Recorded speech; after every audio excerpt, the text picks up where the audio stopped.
নমস্কার, দেখছেন talk to Bangla. আমি অভিষেক করেছে আপনাদের সাথে। এই মুহূর্তে যে খবর নিয়ে উপস্থিত হয়েছে, নরেন্দ্র মোদী তিনি সভা করবেন, আর এই মুহূর্তে কোনোভাবেই তিনি রাহুল গান্ধীর নাম নেবেন না, সেটা তো হতে পারে না। রিসেন্টলি যতগুলো সভা নরেন্দ্র মোদী করেছেন, তিনি রাহুল গান্ধীর নাম কোনো না কোনো ভাবে করেইছেন। বিভিন্ন নামে তিনি ডাকেন, বালক বুদ্ধি, শেহজাদা, এই সমস্ত বলে রাহুল গান্ধীকে সম্বোধন করেন, কিন্তু রাহুল গান্ধী তার বক্তব্যের মধ্যে উঠে আসেনি। সেটা আমরা দেখেছি সাম্প্রতিক ইতিহাসে। এবং আজকেও সমষ্টিপুরে নরেন্দ্র মোদী তিনি সভা করার মাঝখানে একদম রাহুল গান্ধীর সম্বন্ধে বক্তব্য রাখলেন, পরিবারবাদ সম্বন্ধে বক্তব্য রাখলেন, যে পরিবারবাদের প্রোডাক্ট রাহুল গান্ধী এবং তেজস্বী যাদব।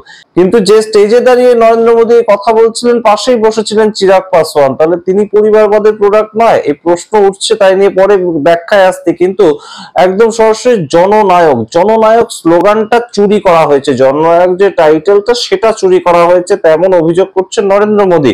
কারা চুরি করেছে? রিসেন্টলি যা ঘটনাটা ঘটছে, যে কংগ্রেসের আইটি সেল রয়েছে, প্রত্যেকটা পার্টির আইটি সেল বর্তমানে তৈরি করা হচ্ছে সোশ্যাল মিডিয়ার যুগে, এবং আইটি সেল কংগ্রেসের পক্ষ থেকে জননায়ক কথাটা রাহুল গান্ধীর ক্ষেত্রে ব্যবহার করা হচ্ছে। সেটা আমরা বলছি না, কিন্তু রাহুল গান্ধীর জন্য জননায়ক কথাটা বিভিন্ন সময় কংগ্রেসের আইটি সেল ব্যবহার করে। কিন্তু এই জননায়ক কথাটাকে চুরি করে নেওয়া হয়েছে। এই জননায়ক কথাটা কর্পূরী ঠাকুর বিহারের বিশাল বড় নেতা ছিলেন, দেশের রাজনীতির ক্ষেত্রে অত্যন্ত গুরুত্বপূর্ণ নেতা ছিলেন তিনি। তার উদ্দেশ্যে ব্যবহার করা হতো জননায়ক। তিনি এতটা জনপ্রিয় ছিলেন এবং লোকপ্রিয় মানুষ ছিলেন, তার সম্বন্ধেই জননায়ক যে টাইটেলটা সেটা ব্যবহার করা হতো, এবং সেই টাইটেলটা চুরি করে নেওয়া হচ্ছে রাহুল গান্ধীর সম্বন্ধে। সেটা সম্বন্ধে আপত্তি জানিয়েছেন দেশের প্রধানমন্ত্রী নরেন্দ্র মোদী। चोरी की इनकी आदत ऐसी है कि अब जननायक की उपाधि की चोरी में जुटे हैं। बिहार के लोग जननायक कर्पूरी बाबू का ये अपमान कभी नहीं सहेंगे। এই যে বিষয়টা শুনলেন আপনারা, প্রধানমন্ত্রী নরেন্দ্র মোদী বলছেন যে জননায়ক স্লোগান চুরি করা, সেটাকে কখনোই মেনে নেবে না বিহারের মানুষ। তাহলে সেই ক্ষেত্রে তো আগে গিয়ে বিজেপির আইটি সেলকে বলা উচিত, কারণ জননায়ক যে টাইটেলটা সেটা নরেন্দ্র মোদীর উদ্দেশ্যে বিভিন্ন সময় বিজেপির আইটি সেল ব্যবহার করেছে। 2023 সাল থেকে পরপর স্ক্রিনশট আপনারা দেখতে পাচ্ছেন, এবং সেই জায়গাগুলো কিন্তু এই মুহূর্তে বেশ খানিকটা অবাক লাগছে। তিনি জননায়ক নিয়ে যখন বক্তব্য রাখছেন, পরিবারবাদ নিয়ে যখন বক্তব্য রাখছেন, প্রত্যেকটা জিনিসই বুমেরাঙের মতন উঠে আসছে না? এবং সবচেয়ে গুরুত্বপূর্ণ একটা ফ্যাক্টর আপনাদেরকে দেখাই, ছোট্ট একটা ক্লিপিং। নীতিশ কুমার রাজ্যের মুখ্যমন্ত্রী, তিনি সমস্তিপুরে গিয়েছিলেন। সমস্তিপুরে একদম মঞ্চের উপর নরেন্দ্র মোদী বসে আছেন, কিন্তু কোনো মহিলা বা কোনো সামনের মানুষ তাকে একদম আপনারা উঠে দাঁড়ান, আপনারা হাততালি দিন, আপনারা স্বাগতম জানান নেতার। এই ধরনের যে ব্যবহার নীতিশ কুমার বিভিন্ন সময় করে থাকেন, সেটা কি কোথাও গিয়ে কাঙ্ক্ষিত? এবং আজকে দেখুন, আপনারা একদম জোর করে নীতিশ কুমার বলছে আপনারা সবাই উঠে দাঁড়ান, আপনারা হাততালি দিন, এবং মহিলাদের উদ্দেশ্যে এই ধরনের কথা স্টেজ থেকে যখন নীতিশ কুমার বলেন, তখন অবশ্যই এই মুহূর্তে একটা প্রশ্ন ওঠে বই কি, যে এইভাবে ব্যবহার করতে কি চাইছে এনডিএ সরকার পরবর্তীতে মহিলাদের সঙ্গে? শুধুমাত্র 10,000 টাকা, সেটা কি ললিপপ, নাকি আসলেই সম্মান দিতে চায় এনডিএ সরকার? আপনারা ক্লিপিংটা দেখুন, তারপর আবার আসছে বিস্তারিত ব্যাখ্যায়। इसलिए आप सब लोगों को हम कहेंगे कि आज यहाँ पर आए, जरा हाथ उठा के बताओ ना भाई, पूरा जोर से। हाँ, उनके लिए बहुत बहुत बधाई।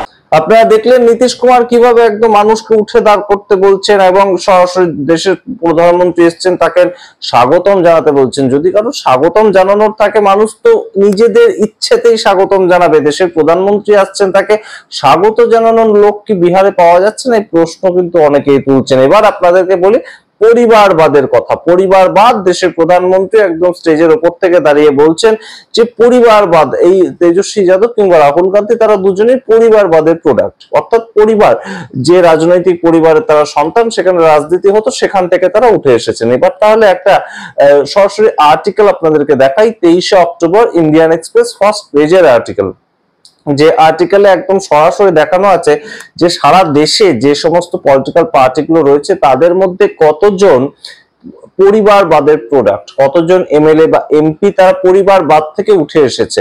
সেখানে দেখুন একদম সরাসরি কংগ্রেসের পক্ষ থেকে 857 জন পরিবারবাদের মানুষ উঠে এসেছে, অর্থাৎ পারিবারিক সম্পর্কযুক্ত, কেউ কারোর দাদা, কেউ কারোর মামা, কেউ কারোর ভাই, এই ধরনের বিষয় উঠে এসেছে। কেউ ছেলে তো অবশ্যই হতে পারে। তারা 857 জন কংগ্রেসের নেতা হয়েছে। এবার আপনাদেরকে দেখাই বিজেপির তরফ থেকে এই সংখ্যাটাই ইন্ডিয়ান এক্সপ্রেসের আর্টিকেল অনুযায়ী 2078 জন। তারপরেও কি কোনোভাবে এই মুহূর্তে নরেন্দ্র মোদী এই কথাটা বলতে পারেন? এবং নরেন্দ্র মোদী এই মুহূর্তে ভোটে যাকে নিয়ে লড়ছেন, চিরাগ পাসওয়ান, তিনি তো রামবিলাস পাসওয়ানের ছেলে, সেই হিসাবেই তো তার পরিচিতি। তিনি যে এলজেপিআর একটা নতুন পার্টি করে বিহারে যেখানেই যাচ্ছেন বহু মানুষ জুটিয়ে ফেলছেন, সেটা কি তার নিজের সূত্রে নাকি তার বাবার সূত্রে? এই প্রশ্ন অবশ্যই কিন্তু উঠবে। এবং তাছাড়াও বিভিন্ন ইনস্ট্যান্সেস রয়েছে। রাজনাথ সিং এর ছেলে, তিনি তো এমএলএ, অমিত শাহের ছেলে, তিনি বিসিসিআই এর একদম মাথায় বসেছিলেন, আর বর্তমানে আইসিসির মাথায় বসে আছেন। কোন যোগ্যতায় আমরা জানি না, বিভিন্ন সময় তাই নিয়ে প্রশ্ন ওঠে। তাছাড়া রীতিমতন অনুরাগ ঠাকুর, তিনি কোথাকার? পরিবারবাদের সদস্য নয়?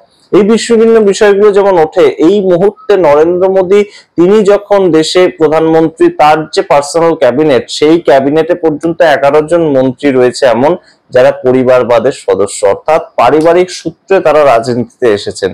অবশ্যই এই বিষয়টা নিয়ে সারা দেশে একটা চর্চা রয়েছে। শুধুমাত্র বামপন্থী যে সংগঠনগুলো তারা পরিবারবাদে বিশ্বাস করে না, তারা একমাত্র সংগঠন যাদের নাম এই ইন্ডিয়ান এক্সপ্রেসের যে আর্টিকেল সেখানে বেরোয়নি।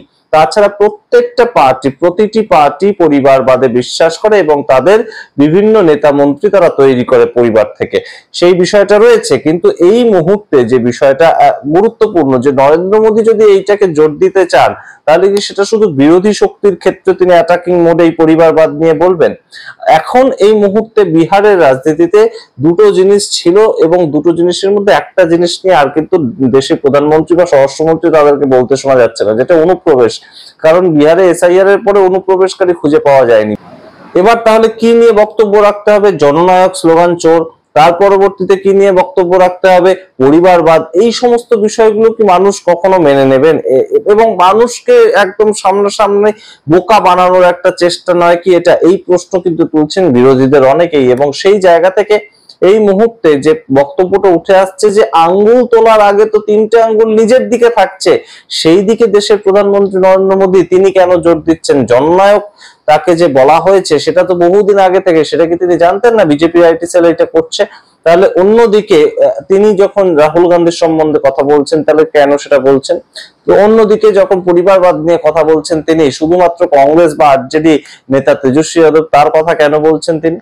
এবং এই মুহূর্তে গুরুত্বপূর্ণ যে বিষয়গুলো উঠে আসছে, বিহারের ভোটের ক্ষেত্রে কিন্তু অবশ্যই বেশ খানিকটা চাপে রয়েছে নরেন্দ্র মোদী সরকার কিংবা এক সামগ্রিক এনডিএ সরকার। সেটা বিহারের যারা জনতা, সাধারণ মানুষ যারা বসে আছেন সামনে, ভর্তি ছিল, ভিড় ভর্তি ছিল, তাতে কোনো অসুবিধা নেই। ছট আসতে চলেছে এবং মানুষ এই সময় বিহারে দেশে ফিরে গিয়েছেন এবং বাড়িতে থাকছেন, এবং সেই সুবাদে মানুষ তো থাকবেনি এবং অবশ্যই সেই জায়গা থেকে মানুষের ভিড় জড়ো হবেই।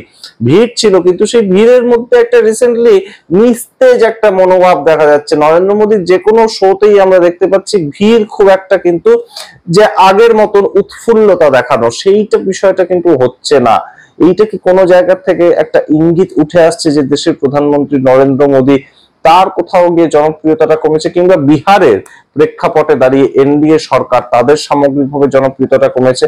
এটার ছবি কিন্তু বারংবার উঠে আসছে। রাজ্যের মুখ্যমন্ত্রী নীতিশ কুমার তিনি একা গেলে তো মানুষও হচ্ছেন না, সেটা তো আমরা দেখিয়েছি আগে। নীতিশ কুমার ডেকে ডেকে মানুষ আনছেন।